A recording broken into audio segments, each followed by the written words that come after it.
Blue Christmas, written by R.J. Sullivan, narrated by Danielle Muething. Fiona Blue Schaefer sat in the living room of her boyfriend's father's home on Christmas Eve in somber reflection. She sipped a Sprite and cuddled with Chip on the couch. The artificial but lovely tree with its blinking lights filled the space with holiday ambiance. While it was nice, it was also pretty weird. Behind them, through swinging western doors, the two dads, James Farron and Paul Willis, sat at the breakfast nook, warming up to each other as they took down a six-pack of bottled beer. Normally, the proximity of the two dads would have dampened the romance, but overall, given the excitement of the past 2 years, this was pretty peaceful. Almost, dare she think it, domestic. Not a word Blue tended to apply to herself. Here she was, back in the small bumpkin town of Perion, Indiana, contrary to all her plans to leave this town and never, ever come back. But this was a chance to spend a peaceful, quiet Christmas with her boyfriend, and after all they'd been through, she was okay with that. Though it's definitely weird. The doorbell rang, and Blue offered Chip a questioning look. He held up his phone. "Go ahead, I'm finishing a text." "Nerd," she said, but she flashed him a smile as she stood. Blue recognized the tall, distinguished figure standing under the porch light. Rebecca Burton, Special Investigations Unit agent and infuriating pain in Blue's ass the previous month, wore her distinctive black fedora, matching leather jacket, business casual blouse, and blue jeans. In one arm, she cradled a wine bottle. Long, bright red hair curtained Burton's serious expression. She extended the bottle. "Peace offering? Merry Christmas." Blue had no idea what stupid, stunned expression she returned. Only one thought spun through her head. Oh, crap. Tonight just got a whole lot weirder. Burton waited out Blue's moment of shock with her characteristic stoic expression. The moment passed, and Blue gave in to a petulant streak. "What makes you think I'm at all interested in a peace offering from you?" Burton consulted the label. She pinched one side of her glasses with 2 fingers as she read.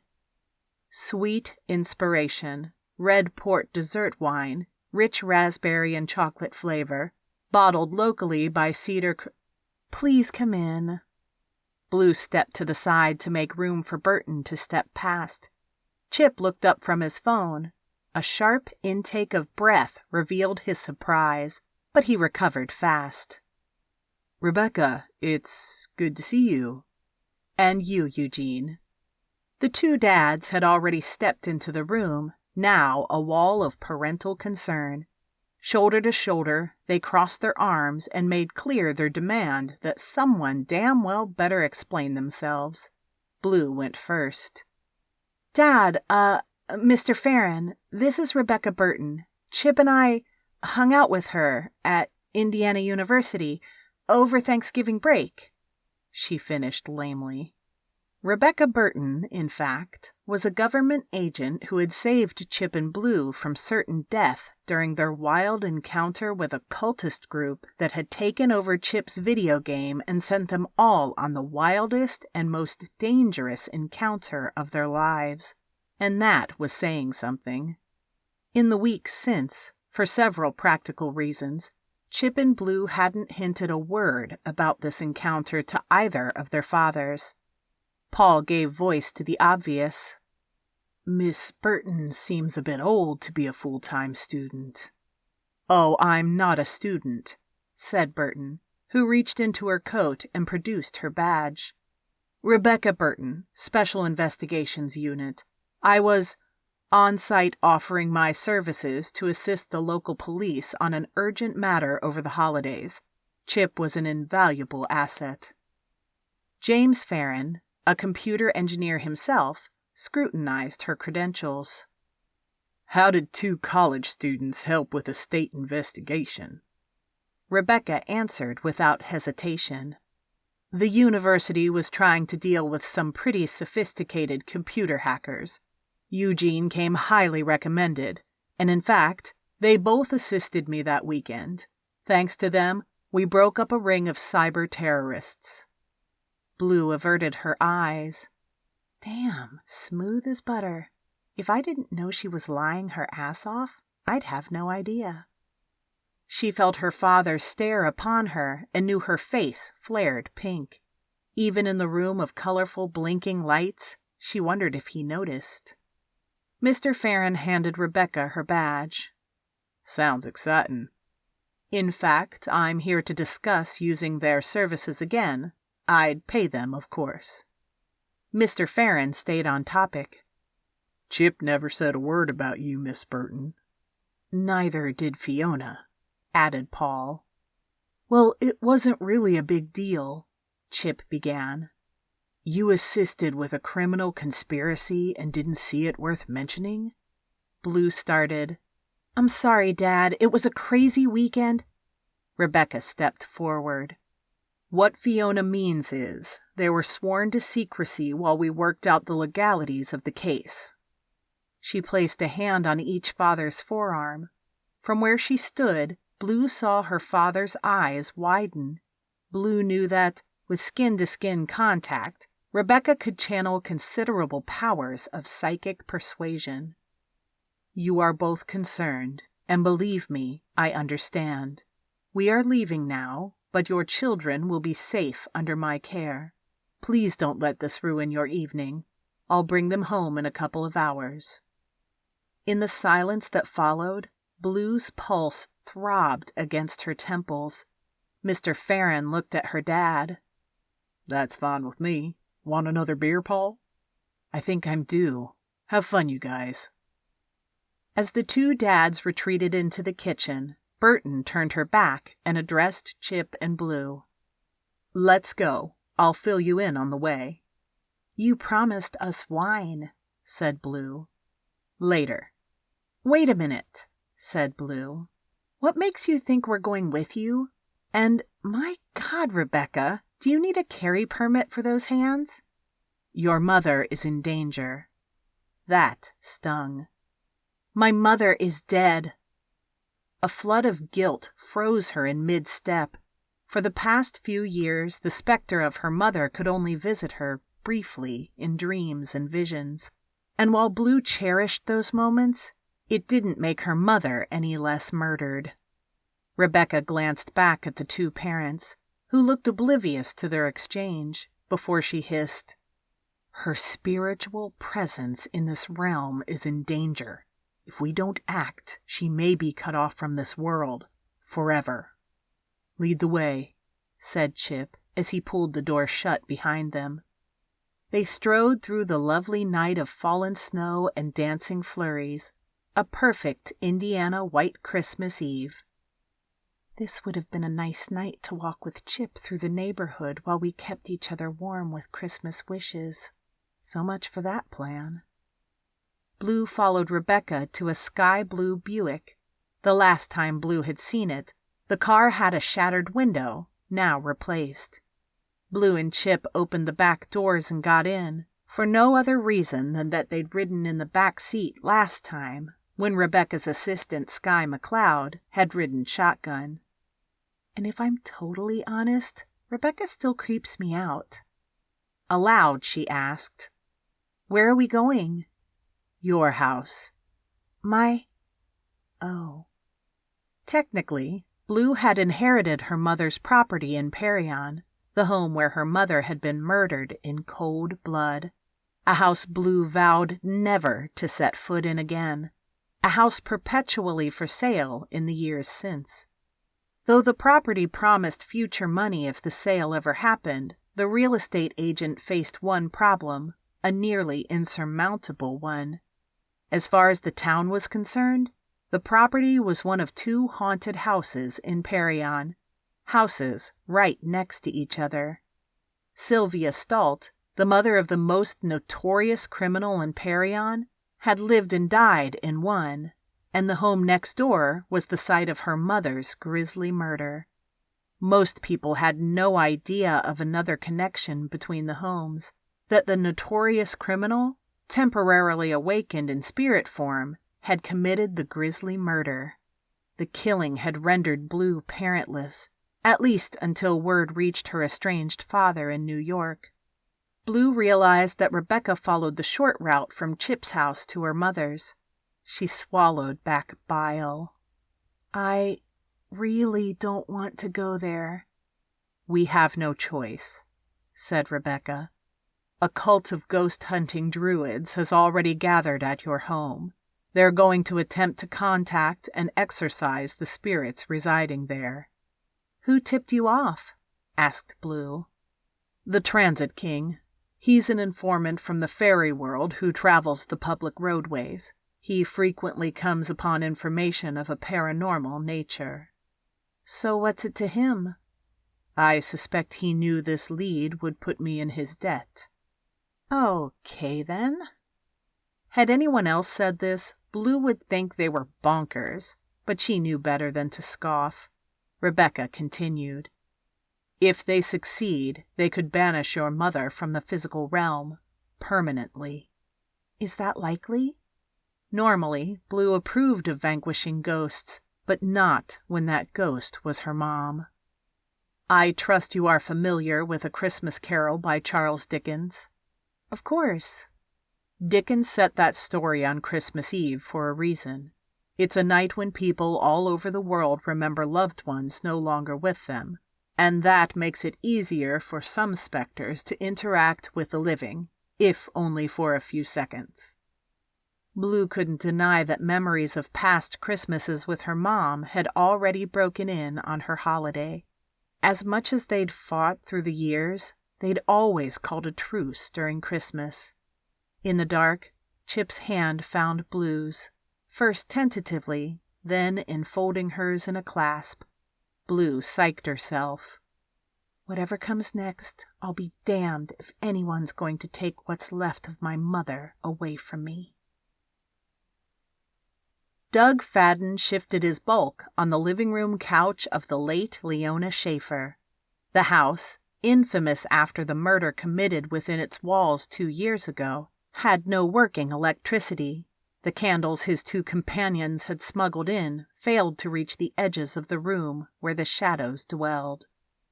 What am I doing here? Why am I breaking and entering on Christmas Eve to hold this stupid seance instead of sitting at home with my parents eating Christmas Eve dinner?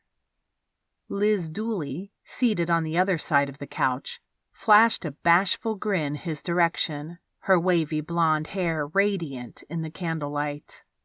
Oh, who am I kidding? I know exactly why I'm here. Sheets and cloths covered each piece of furniture to protect it from dust and decay, coverings which, ironically, now yellowed and were caked in dust from years of dormancy. The telltale squeaks under his ass told him he sat on leather, soft, cushy, expensive leather. Last week in chemistry, Liz had asked him to join her on this adventure. Flattered to be asked, he agreed without hesitation. Liz had explained, Claire said we need a 3rd person, and Karen is going to be out of town. Claire was pretty miffed when she heard, too, because Karen has the strongest aura of all 3 of us. Liz said, as if that made perfect sense. Doug knew Claire Graddock from algebra. She was a brainy girl, but also kind of bossy, always in the back of the classroom with other girls gathered round. She whispered in harsh tones while they giggled and pointed and called each other sisters, even though there was no way they came from the same family. What is it anyway? A school club? Sorta, said Liz. Kinda new age. We get together and memorize spells and use crystals and stuff. He had no idea what she meant, but he suspected Pastor Jeff would not approve. Still, when she fixed him with her icy blue eyes, he didn't care either. We're going to the Schaefer house to see if we can talk to the dead mom. No way. He knew all about Fiona Schaefer and her dead mother. Doug was a freshman in 2010 when all that craziness had hit. Way, Liz grinned, causing Doug to swoon. So, are you in? She said I could pick anyone I wanted.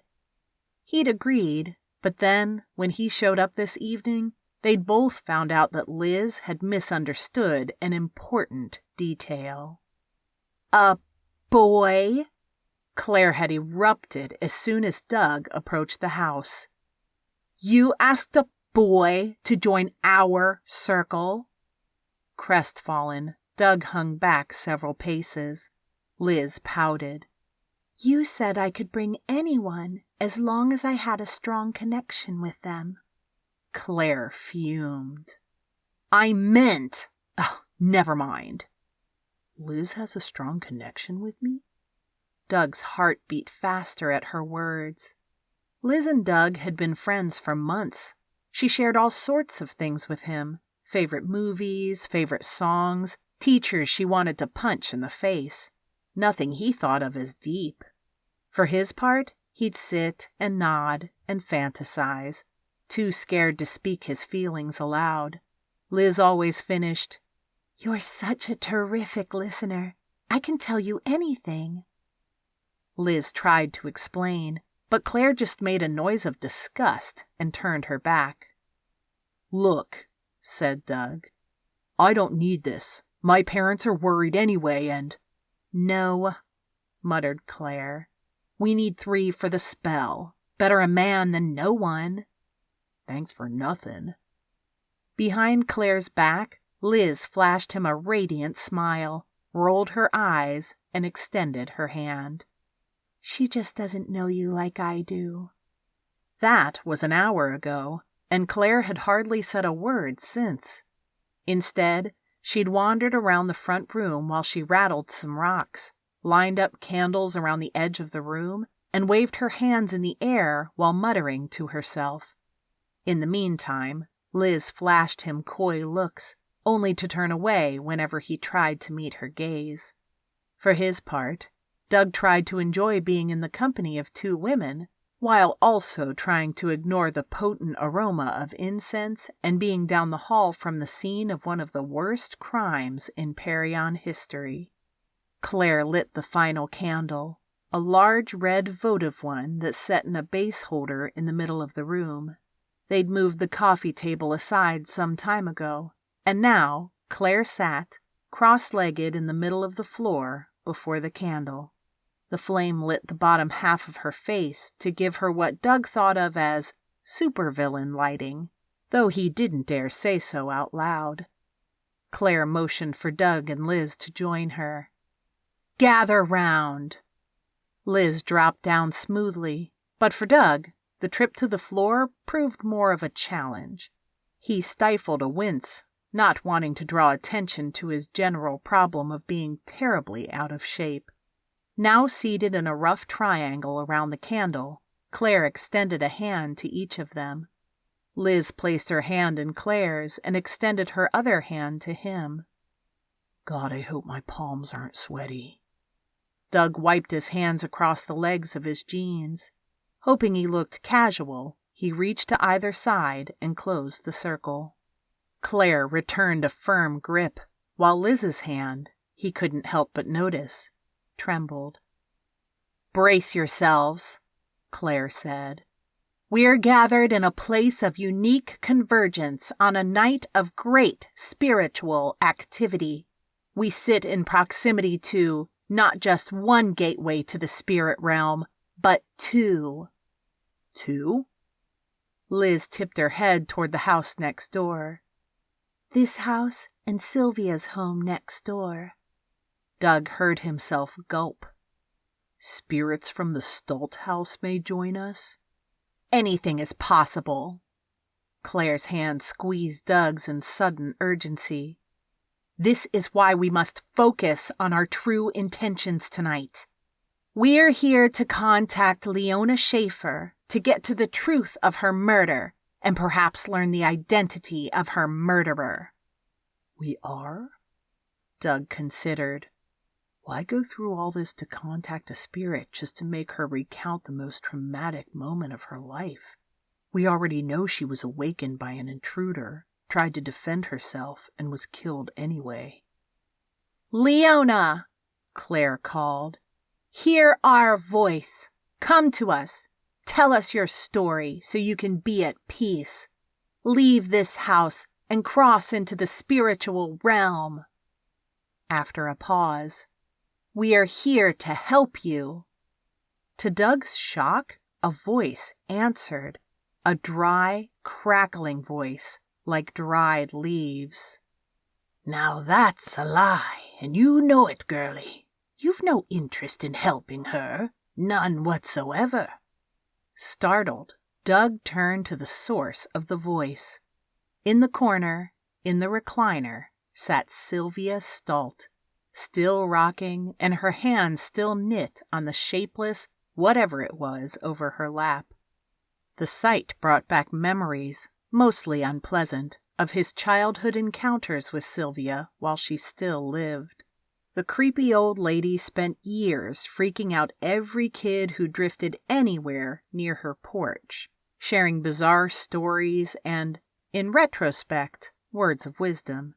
She'd warned him more than once to stop guzzling all that thar soda and snarfing all them thar candy bars, or you'll surely catch the beaties.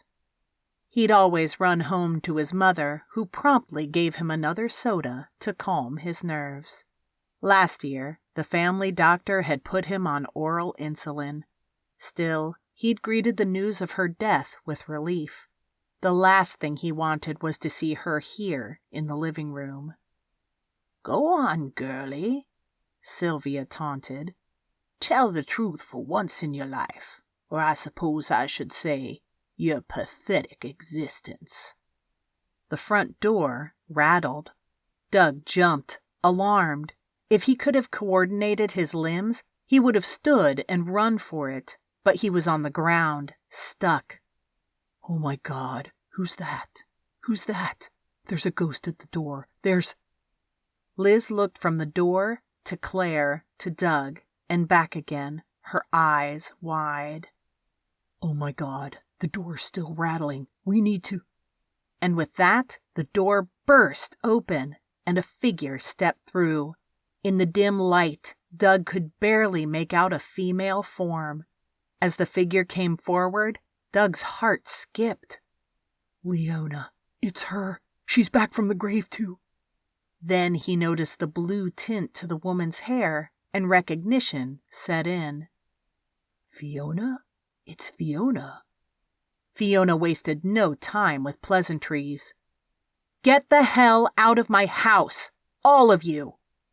Liz spoke first. Your house? But I thought the owner was dead. Wrong. Fiona held up a ring of keys. One key hung limply. The house was left to me, and that makes you all trespassers. Doug released Liz's hand. We're sorry. We didn't mean it. Liz looked ready to tear up.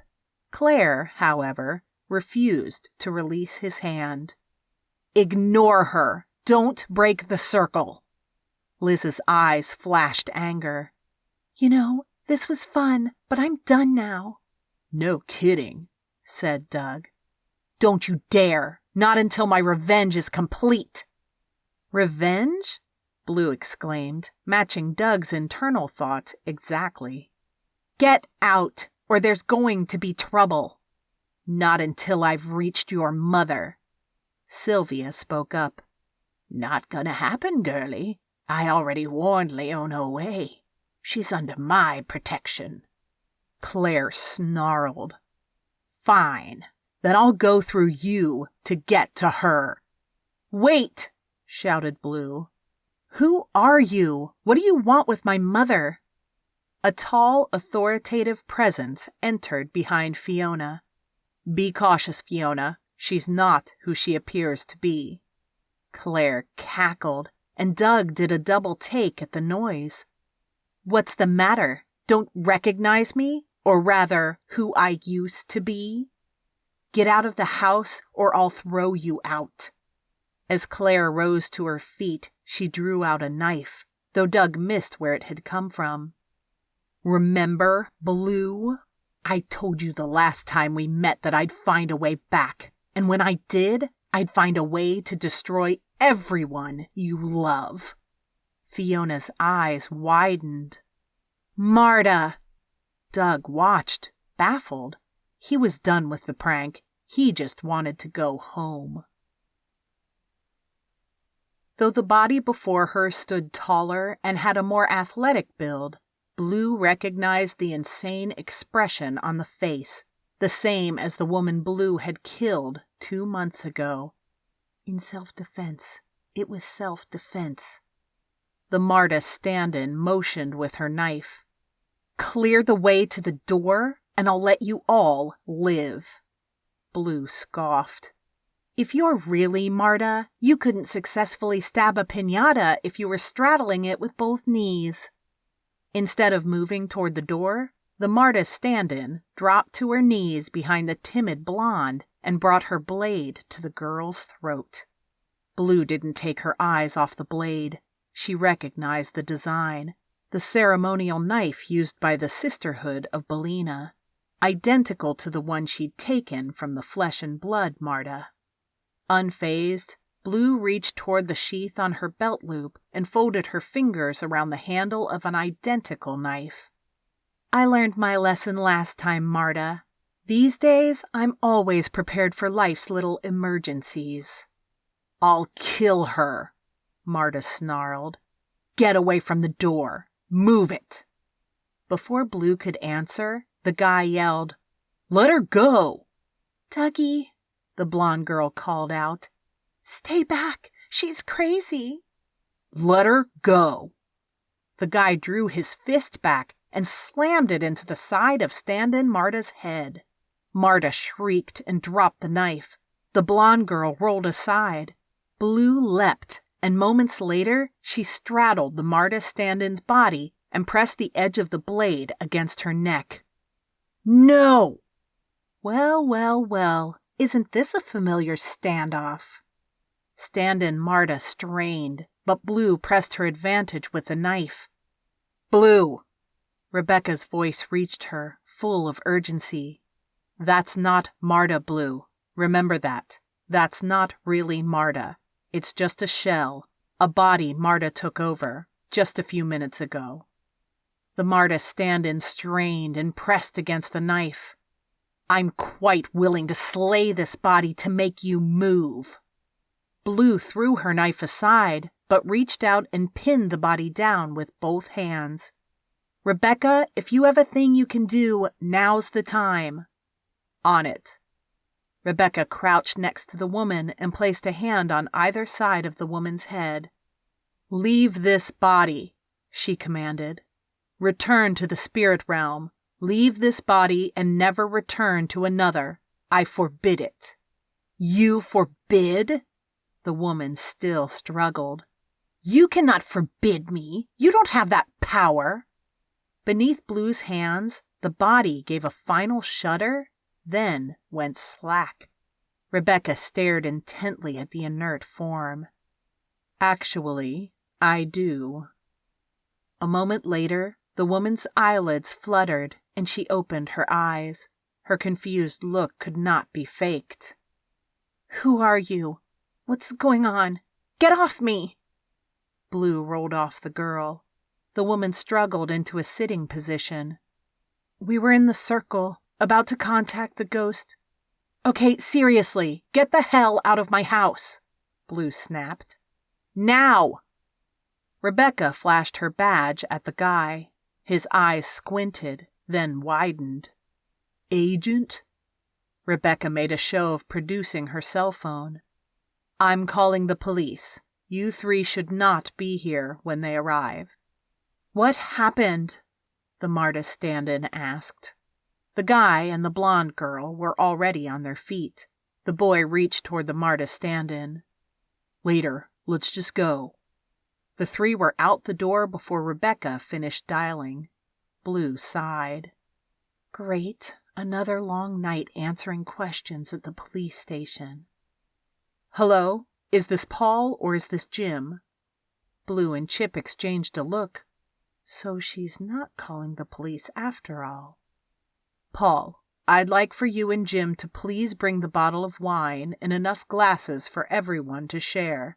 Also, bring food appropriate for a celebration. Do you know where Leona's home is? Great. We'll see you soon. Rebecca ended the call and pocketed her phone. She then dropped to the ground in front of the candle, which still burned bright in the middle of the rug. She motioned for Blue and Chip to join her on either side. Where those three failed, I suspect we'll have better luck. Blue looked at Chip. She read the look he returned as, why not? The three of them surrounded the candle and clasped hands. A palpable energy surged between them that gave Blue a bizarre buzz. Leona Schaefer, Rebecca spoke. Leona, your daughter is here. On this night of restless spirits, please find your way to her. I will serve as your beacon. Rebecca turned to Blue, her eyes burrowing in their intensity. Blue, say something. Mom, it's Christmas Eve. Please come out. I want to wish you Merry Christmas. After a short pause, I love you. Still sitting in her chair, Sylvia spoke instead. Don't you worry none. She's coming. Rebecca answered. Thank you, Sylvia. Blue stifled a chuckle. Figures Rebecca and Sylvia are on a first-name basis. And then her mother was there, and Blue forgot everything else. A figure, a vision of a dignified businesswoman with graying hair and the hint of crow's feet in the corner of her eyes, sat in the corner of the covered couch, exactly as Blue had seen her many times in life, and in a handful of visions and dreams. The specter's eyes reflected somber sadness. Mom? Blue's voice broke. The emotion of the moment overwhelmed her, to see her mother, so lifelike, in the room with them. The specter looked over at the three figures, and the barest trace of a smile showed on her sad features. Mom, it's Christmas Eve, Blue said. It sounded lame in her ears. It's good to see you, Mom. The specter spoke, its voice cracking. Fiona, please, tell me you are doing well. I miss you so much. I miss you too. It's so... Her voice caught. Chip's hand squeezed hers, and she realized something.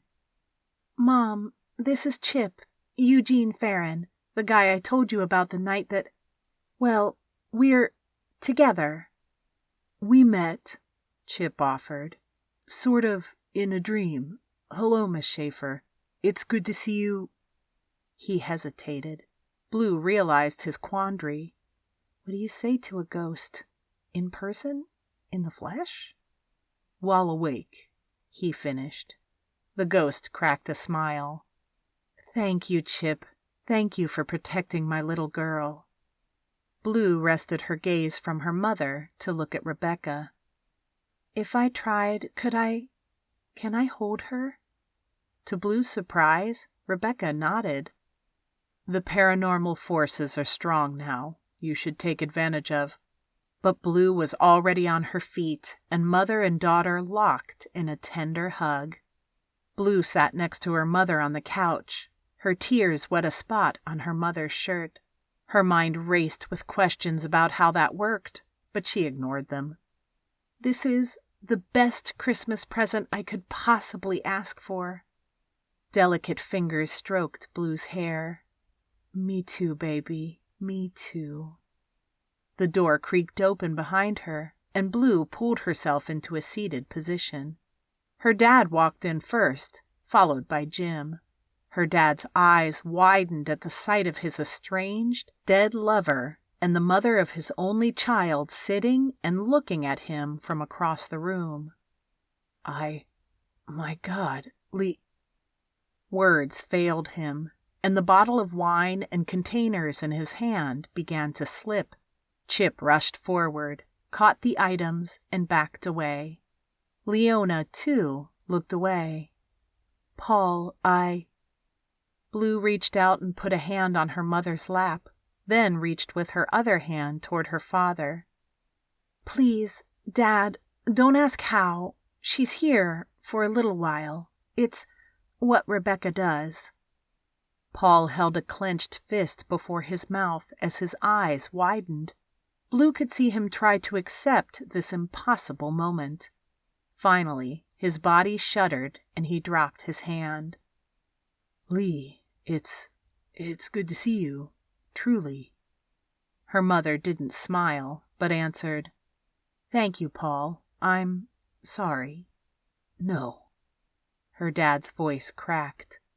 Don't waste time on that. It's fine. After an awkward pause, he started again. I'm taking good care of her, Lee.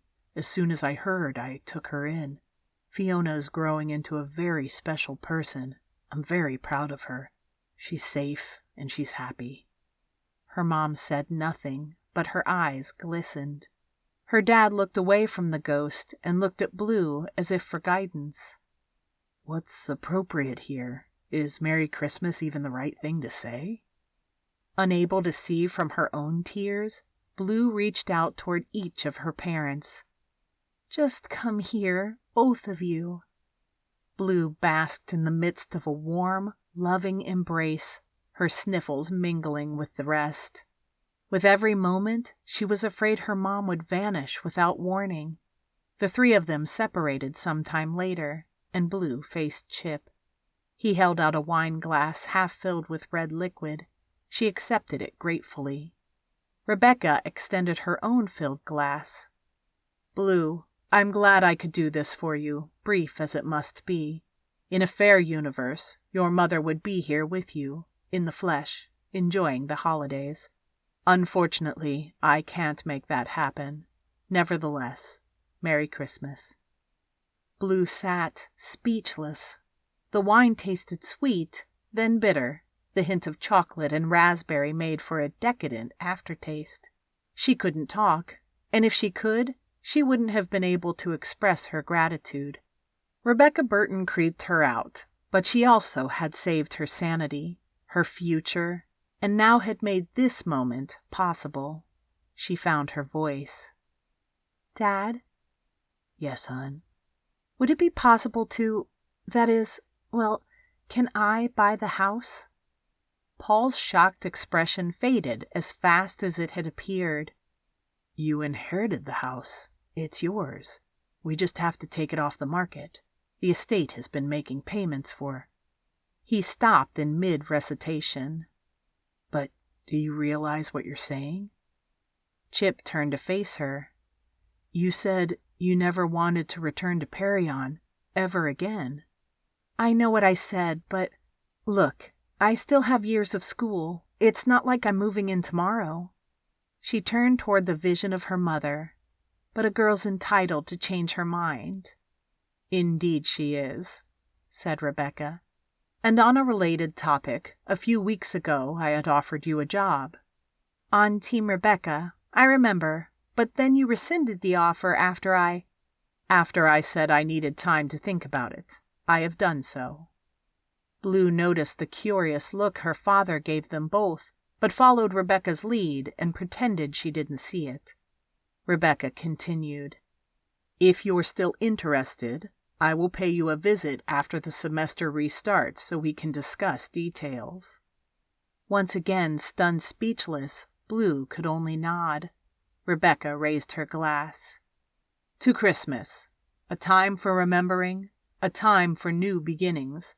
May tonight be a joyous new beginning for all of us. This has been Blue Christmas, written by R.J. Sullivan, narrated by Danielle Muething. Copyright 2014 by Dark Whimsy Books.